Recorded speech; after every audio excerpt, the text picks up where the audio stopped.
আপোনালোকে দেখিছেই যে কংগ্ৰেছ দলে যোৱা বিধানসভা নিৰ্বাচনৰ ফলাফল যথেষ্ট গুৰুত্ব সহকাৰে লৈছে।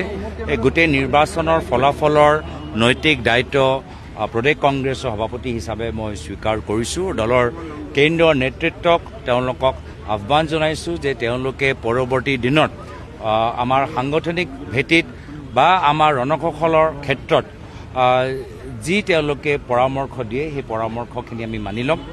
লগে লগে আমি ইতিমধ্যে যোৱা কেইটা দিনৰ পৰা আমাৰ দলৰ ভিতৰতে আমি মূল্যাংকন কৰিবলৈ আত্মমন্থন কৰিবলৈ আমি আৰম্ভ কৰিছোঁ।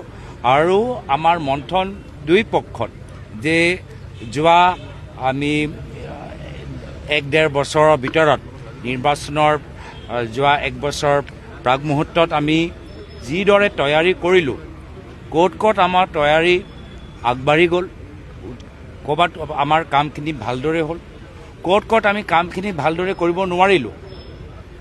কিছুমান কামত আমি নিশ্চয় আমাৰ ভাল হৈছে, নহ'লে ৰাইজে আমাক সমৰ্থন নিদিলেহেঁতেন।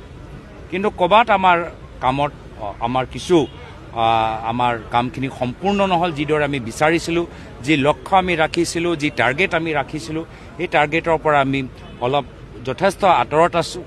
তাৰ কাৰণ কি, সময় অভাৱ নে আমাৰ ৰণসকলত কিছু আমাৰ সাল সলনি কৰাটো উচিত। আৰু লগে লগে আমি যিকেইটা কাম ভাল কৰিলোঁ কেনেদৰে আগন্তুক দিনত আগুৱাই লৈ যাব লাগে, যিখিনি কাম আমাৰ আধৰুৱা থাকিলে সেইখিনি কাম আমি কেনেদৰে সম্পূৰ্ণ কৰোঁ, আৰু সামূহিকভাৱে ৰাইজৰ পৰা আমি কেনেদৰে পৰৱৰ্তী দিনত ৰাইজৰ পৰামৰ্শ আমি ল'ব পাৰোঁ, ৰাইজৰ ওচৰত নতুন দিশে আমি কেনেদৰে সংযোগ সৃষ্টি কৰি ৰাইজৰ পৰামৰ্শ লৈ আমি আগবাঢ়ি যাব পাৰোঁ। অসমৰ জ্বলন্ত সমস্যা এতিয়াও আছে। আমি ৰাইজৰ সমস্যা ভালদৰে আমি কেনেদৰে তেওঁলোকৰ কথাবোৰ উপস্থাপন কৰিব পাৰোঁ, গোটেইখিনি কথা লৈ এটা ব্যাপক আমাৰ আত্মমন্থন, লগে লগে সাংগঠনিক সাল সলনিৰ প্ৰক্ৰিয়া ইতিমধ্যে আৰম্ভ হৈছে।